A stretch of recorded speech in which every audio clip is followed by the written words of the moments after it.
Alors, je vais vous corriger l'exercice 1, page 133. C'est un exercice sur la proportionnalité. Donc, on voit d'abord, on va regarder le tableau. On voit qu'on a des marteaux. Alors, on vous a donné ça dans l'exercice. Moi, j'aurais préféré nombre de marteaux. Voilà, nombre de marteaux.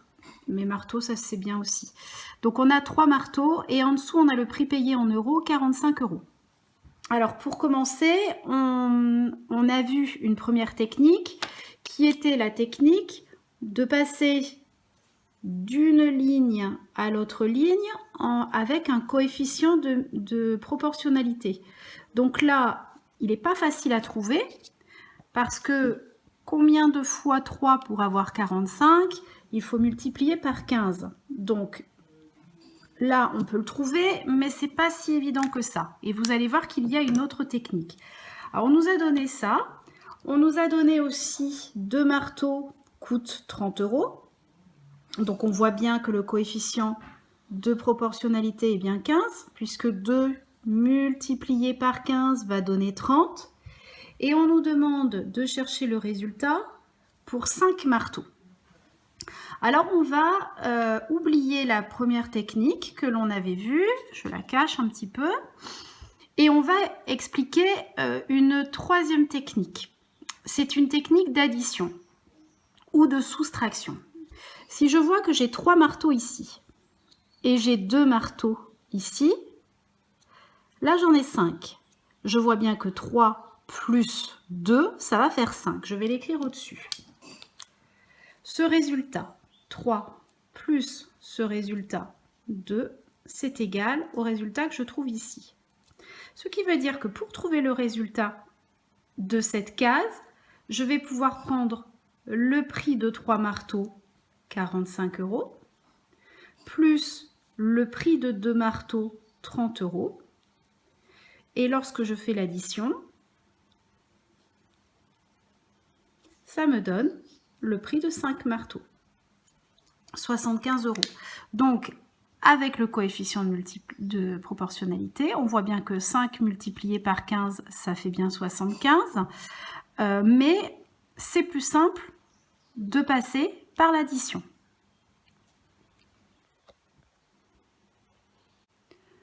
On corrige maintenant l'exercice 2, page 33. Alors dans cet exercice, on nous donne le nombre de tournevis et le prix payé en euros. Je commence par regarder la première colonne. Je vois que pour 3 tournevis, je vais payer 6 €. Alors tout de suite, je vois que le coefficient de proportionnalité, c'est 2.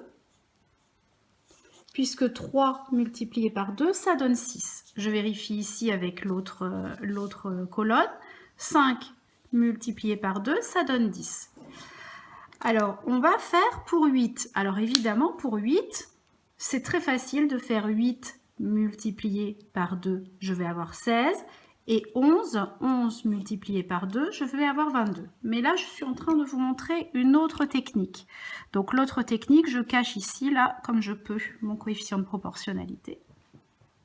Et je regarde plutôt avec une addition. Je vois que j'ai 3 tournevis, 5 tournevis, 8 tournevis. Je vois bien que 3 plus 5, ça fait 8. Je l'écris au-dessus. Là, c'est pour vous expliquer, on n'est pas obligé de le faire. 3 plus 5, ça donne 8. Ce résultat plus ce résultat donne ce résultat.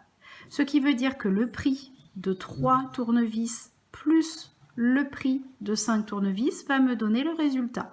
Donc je prends 6, je rajoute 10 et je trouve le prix des 8 tournevis. Qui était évidemment aussi facile, c'était aussi facile de faire avec l'addition que de faire avec la multiplication du coefficient de proportionnalité. Mais c'est pour montrer la troisième technique. Pour 11, eh bien, je vais prendre 8 plus 3, ça fait 11. Donc, je prends 16 plus 6 et ça fait 22. Le résultat est vérifié avec le coefficient de proportionnalité. Enfin, dernier exercice pour aujourd'hui, le 3, page 33. On nous donne un nombre de boulons.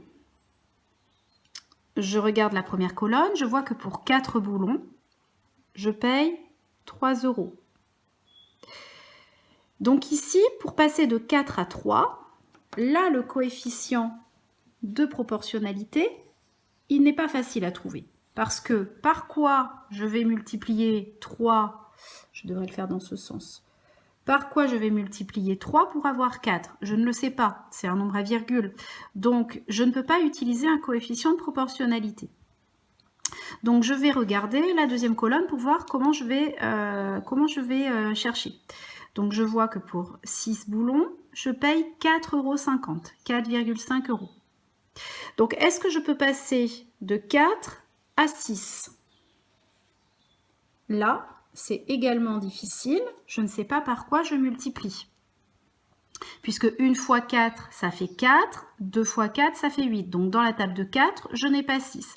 Donc, la première technique et la deuxième technique, je ne peux pas les utiliser dans ce tableau-là. Donc là, je vais forcément utiliser l'addition. Je vois que le résultat ici, c'est 4 plus 6. J'obtiens 10. Donc, le résultat qui va être ici, c'est 3 plus 4,5. Je l'écris en dessous. 3 plus 4,5. Donc là, je vois que je n'ai pas de virgule et là, j'ai une virgule. Donc, je vais additionner les unités. Ça donne 7,5. Maintenant, pour 20, j'ai deux techniques. Soit j'utilise la technique numéro 2, je passe de l'un à l'autre et là, je vais multiplier par 2. Mais bah oui, on va faire ça, ou alors on fait 10 plus 10, mais 10 plus 10, c'est pareil que 10 fois 2. Donc 7,5 plus 7,5, ça va faire 15.